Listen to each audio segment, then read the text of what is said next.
Arbitration की power आपको कैसे मिलती है? अगर आप इनडायरेक्टली या डायरेक्टली कोई भी डिस्प्यूट्स सेटल डाउन करवाना चाहते हैं थ्रू कोर्ट और अदरवाइज, तो आपके पास एक दूसरा ऑप्शन होता है आर्बिट्रेशन।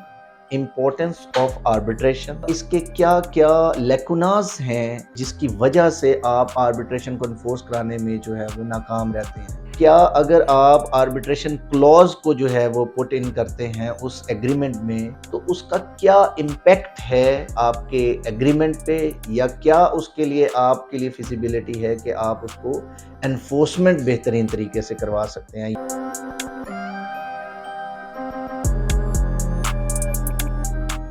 अस्सलाम वालेकुम, this is advocate Asadullah Hashmi. आज हमारा जो टॉपिक है वो basically in furtherance of international commercial contracts और डोमेस्टिक कॉन्ट्रैक्ट्स जो है वो उनकी फर्दरेंस में, अगर आप इनडायरेक्टली या डायरेक्टली कोई भी डिस्प्यूट्स सेटल डाउन करवाना चाहते हैं थ्रू कोर्ट और अदरवाइज, तो आपके पास एक दूसरा ऑप्शन होता है आर्बिट्रेशन का। तो आज का जो हमारा टॉपिक है वो आर्बिट्रेशन के कंप्लीट एस्पेक्ट्स को कवर करेगा। उसमें हम फर्दर डिटेल में तो इंशाल्लाह हम लोग फर्दर जो लेक्चर सीरीज है उसके अंदर डिस्कस करेंगे। हाउएवर आज हम ओवरव्यू जो है वो डिस्कस करेंगे regarding arbitration act 1940 along with alternate dispute resolution act जो एडीआर एक्ट 2017 है उसके। अब हमारे पाकिस्तान में भी मज़ीद यानी आर्बिट्रेशन को जो है वो फ़रोग़ दिया जा रहा है। पूरी दुनिया में बहुत सारे इंस्टीट्यूशंस हैं जो स्पेसिफ़िकली आपकी आर्बिट्रेशन को एनफ़ोर्स करवाते हैं, आर्बिट्रेशंस कंडक्ट करवाते हैं, उनकी प्रोसीडिंग्स के रूल्स एंड रेगुलेशंस बनाए जाते हैं उनके पास, और ऑलरेडी बहुत सारे जो हैं वो फ़ोरम्स अवेलेबल हैं। आज हमारा जो टॉपिक है इसमें हम इम्पोर्टेंस ऑफ आर्बिट्रेशन, उसके अलावा इसके क्या-क्या लेकुनास हैं जो कि जिसकी वजह से आप आर्बिट्रेशन को एनफोर्स कराने में जो है वो नाकाम रहते हैं।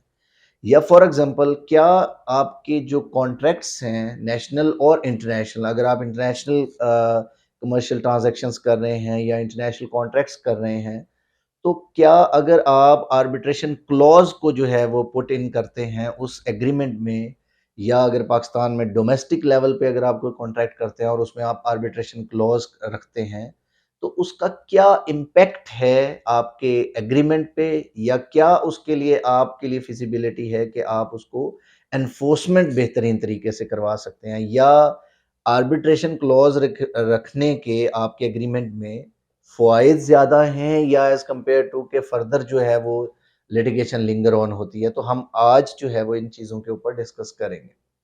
सबसे पहले आ जाता है कि जी आर्बिट्रेशन की पावर आपको कैसे मिलती है?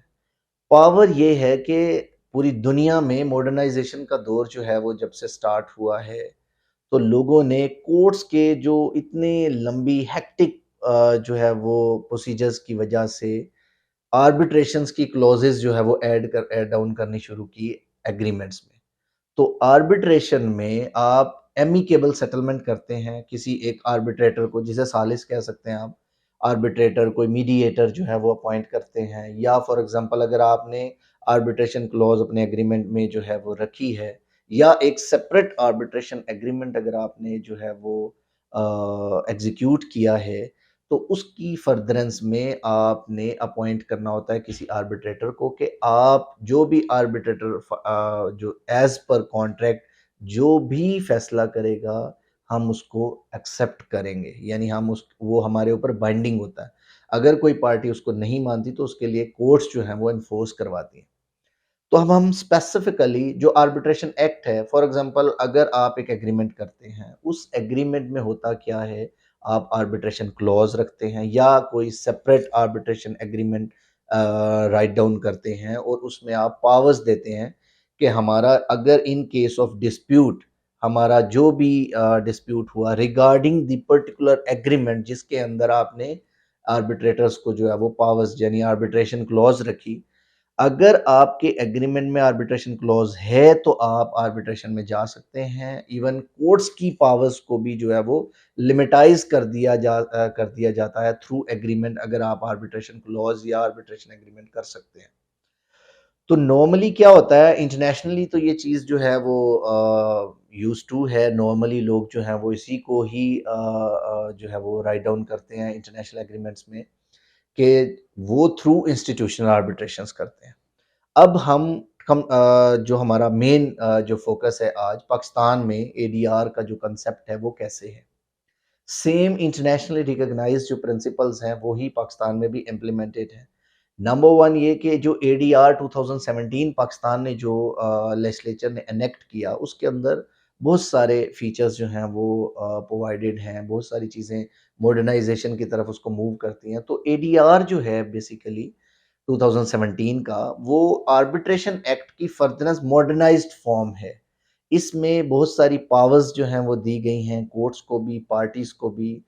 आप इंस्टीट्यूशनल आर्बिट्रेशंस यानी भी करवा सकते हैं। कोई यानी जैसे choice of law, choice of forum या कोई भी चॉइस ऑफ प्रोसीजर आपके पास हो सकता है।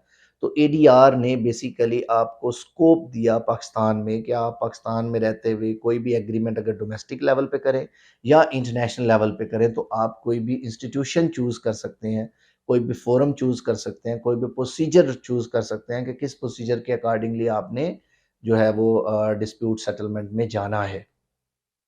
अगर हम एडीआर 2017 की बात करें, तो उसका अगर आप एप्लीकेशन की बात करें, वो इंटरनेशनल आर्बिट्रेशंस जो हैं, उन पे भी इम्प्लीमेंट होता है और उसके अलावा नेशनल पे भी। क्योंकि जब से पाकिस्तान ने New York convention on recognition and enforcement of foreign orbital awards के ऊपर जो है वो साइन किया है, वो हम अब उसके अंडर, उस न्यूयॉर्क कन्वेंशन के अंडर पाकिस्तान का जो लेजिस्लेचर है, उसमें वास्ट पावर्स हैं।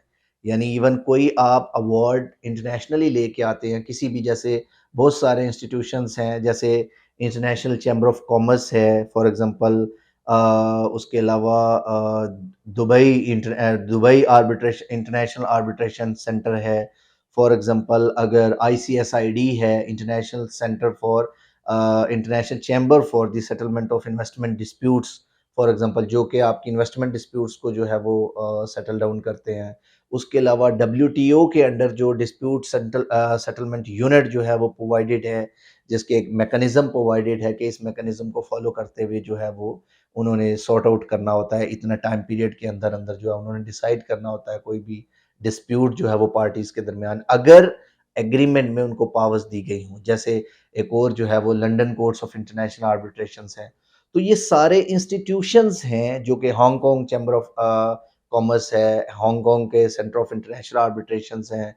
उसके अलावा जितने मतलब दुनिया में डेवलप्ड नेशंस हैं, उन्होंने अपने-अपने इंस्टीट्यूशंस, अपने जो हैं वो आर्बिट्रेशन इंस्टीट्यूशंस के साथ-साथ arbitration rules and procedural rules भी जो हैं वो ऑलरेडी जो हैं वो ड्राफ्ट किए हुए हैं कि आप सिंपली उसको इन्वोक करवा सकते हैं और उसके अकॉर्डिंगली अपना डिसीजन ले सकते हैं। तो एज़ पर एडीआर 2017 अब वो आर्बिट्रल अवार्ड्स जो फॉरेन में हुए, फॉरेन कंट्री में किसी जगह पे भी हुए, वो भी पाकिस्तान से अगर किसी के रिलेटेड हैं, तो वो पाकिस्तान में एनफोर्स करवाए जा सकते हैं। फर्दर ये कि एडीआर जो है वो आपको ऑटोनॉमी प्रोवाइड करता है कि आप अपनी मर्जी से प्रोसीजर चूज कर सकते हैं, अपनी मर्जी से आप आर्बिट्रेटर अपॉइंट कर सकते हैं, चाहे वो सोल आर्बिट्रेटर। अगर आपने एग्रीमेंट के अंदर, वैसे तो एग्रीमेंट के अंदर मेंशन होना चाहिए कि सोल आर्बिट्रेटर सुनेगा, उसको अपॉइंट करने का प्रोसीजर क्या होगा। अगर आप एग्रीमेंट में मेंशन कर लें तो एम्बिग्विटी से बचा जा सकता है, जो कि आपका कमर्शियल एग्रीमेंट है, जिसमें आपने आर्बिट्रेटर्स को पावर्स दी हैं आर्बिट्रेशन क्लॉज रख के। होता क्या है कि अगर पार्टीज को ऑटोनॉमी दे दी जाए और बता दिया जाए कि इस प्रोसीजर को फॉलो करते हुए हम जो है वो अपना डिस्प्यूट रिजॉल्व करवाएंगे, तो उसके बाद होता क्या है कि आपको आपका मैटर रेफर कर दिया जाता है टू द आर्बिट्रेटर या आर्बिट्रल इंस्टीट्यूशन, जिसको भी आप जो है वो पावर्स देते हैं एग्रीमेंट। जब उधर चला जाता है तो एक पार्टी अगर आर्बिट्रेशन में चली गई, तो दूसरी पार्टी जो है वो कोर्ट नहीं जा सकती, और वो कोर्ट जाके अगर फॉर एग्जांपल एक पार्टी कोर्ट के थ्रू आर्बिट्रल उसको आर्बिट्रेशन क्लॉज को साइड डाउन करके, साइड पे करके, अगर वो इग्नोर करते हुए कोर्ट की जुरिसडिक्शन इन्वोक करवाना चाहे, तो सिंपली सेक्शन 34 आर्बिट्रेशन एक्ट 1940 के अंडर आप उसकी सारी प्रोसीडिंग को स्टे करवा सकते हैं। और फिर सेक्शन 20 आर्बिट्रेशन एक्ट में आप कोर्ट के थ्रू भी आर्बिट्रल जो है वो ट्राइब्यूनल या आर्बिट्रेटर अपॉइंट करवा सकते हैं, एज पर योर कॉन्ट्रैक्ट। आप कॉन्ट्रैक्ट सबमिट करेंगे, उसके अकॉर्डिंगली आप जो है वो इम्प्लीमेंट करवा सकते हैं। तो लिहाजा सबसे इम्पोर्टेंट चीज़ ये है कि आपके एग्रीमेंट में आर्बिट्रेशन क्लॉज होना या आर्बिट्रेशन एग्रीमेंट अलग से होना एक कंपल्सरी रिक्वायरमेंट है। उसके अलावा जो एडीआर 2017 है, वो फर्दर पावर्स जो है वो एनहांस करता है कि अगर आप एग्रीमेंट के अंदर जो भी मामलात कर रहे हैं, उसमें अगर आपने आर्बिट्रल ट्राइब्यूनल जो है वो फॉर एग्ज़ाम्पल उसको पावर्स दी हैं कि वो आपका जो है वो डिस्प्यूट रिज़ॉल्व करे, तो आर्बिट्रल ट्राइब्यूनल के पास बहुत वास्ट पावर्स जो हैं प्रोवाइडेड हैं, जिसमें वो इंटरिम रिलीफ्स भी पार्टीज़ को प्रोवाइड कर सकते हैं। कोई एसेट रिकवरी हो या कोई इमरजेंसी सिचुएशन का कोई भी केस हो जिसके अंदर इमरजेंसी आपको स्टेटस को रिक्वायर्ड है, कोई स्टे ऑर्डर रिक्वायर्ड है, तो वो आपको arbitral tribunal under ADR 2017 provide कर सकता है। ये वास्टनेस ऑफ पावर्स है। उसके अलावा न्यूयॉर्क कन्वेंशन के बाद सारी जो इंटरनेशनल फॉरेन जो आपके आर्बिट्रल अवार्ड्स हैं, उनको आप पाकिस्तान में इन्फोर्स करा सकते हैं, और पाकिस्तान के जो आर्बिट्रल अवार्ड्स हैं वो आप फॉरेन में कहीं पे भी जो है वो इन्फोर्स करवा सकते हैं। तो अब कहने का मकसद ये है कि एडीआर इज़ वेरी इंपॉर्टेंट। इससे आपका कोर्ट का जो प्रोसीडिंग्स का टाइम है, कि सालों लोगों के बहुत सारे गिले होते हैं कि जी सालों जो है वो सिविल कोर्ट्स में जो है वो केसेस चलते हैं, बहुत लेंथी प्रोसीजर्स हैं सिविल कोर्ट्स के। तो एडीआर में कोई प्रोसीजर रिक्वायर्ड नहीं होता, कोई स्पेसिफिक प्रोसीजर रिक्वायर्ड नहीं होता। कोई अगर आप आइडेंटिफ़ाई कर दें किसी अपने कॉन्ट्रैक्ट में, तो देन अदरवाइज़ कोई रूल्स एंड प्रोसीजर, इवन जो है वो जो समरी प्रोसीडिंग्स होती हैं, उसके अंदर आपने अपना स्टैंस रखना होता है, क्या वायलेशन हुई, और इमीडिएटली आर्बिट्रल ट्राइब्यूनल जो है वो उसको अवार्ड जो है वो प्रोवाइड कर देता है, और वो अवार्ड फिर आप थ्रू कोर्ट एग्ज़ीक्यूट करवा लेते हैं। और उस एग्जीक्यूशन के अंदर आपको इमीडिएटली यानी with A short span of time जो है वो शॉर्ट टाइम के अंदर अंदर आपको जो है वो आपकी इन्फोर्सेबिलिटी जो है वो इनकर हो सकती है थ्रू कोर्ट। तो ये जो एडीआर है पूरी दुनिया में वेल रिकॉग्नाइज्ड प्रिंसिपल्स के अंडर जो है वो कंडक्ट किया जाता है।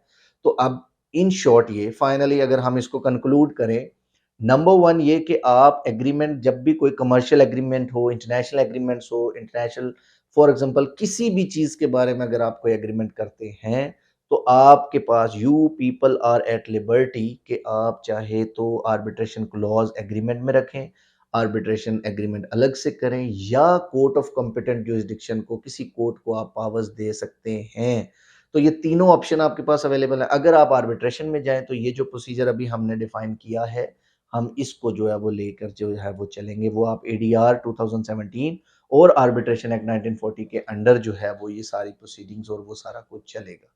तो इन शॉर्ट ये कि जब आप आर्बिट्रेशन की पावर्स आर्बिट्रेशन उस एग्रीमेंट के अंदर दे देते हैं, और उसके बाद एनफोर्सेबिलिटी का जो प्रोसीजर है वो एज पर योर कॉन्ट्रैक्ट होगा, कि जिसको आपने पावर्स दी होंगी, चाहे वो इंस्टीट्यूशन है, चाहे वो आर्बिट्रल ट्राइब्यूनल है, तो वो आप उसके ऊपर वो आपके ऊपर बाइंडिंग होगा। उसमें जो भी ऑर्डर जो है वो इशू होगा, तो वो आपके ऊपर बाइंडिंग होगा। और इसमें एक इम्पॉर्टेंट चीज़ ये है कि कोर्ट की पावर्स लिमिटेड होती हैं इसमें। वो आपके आर्बिट्रल अवार्ड को एनफोर्समेंट करवाने की हद तक हो सकता है, और उसके अलावा जो अगर किसी आर्बिट्रेटर ने फ्रॉडुलेंट एक्टिविटी के ज़रिए अनड्यू इन्फ्लुएंस किया या कोई और मिसकंडक्ट कमिट किया, तो देन वो जो है कोर्ट उसको कॉग्निजेंस टेक अप कर सकती है। अदरवाइज़ कोर्ट उसके अंदर इंटरफेयर नहीं कर सकती। Thank you so much.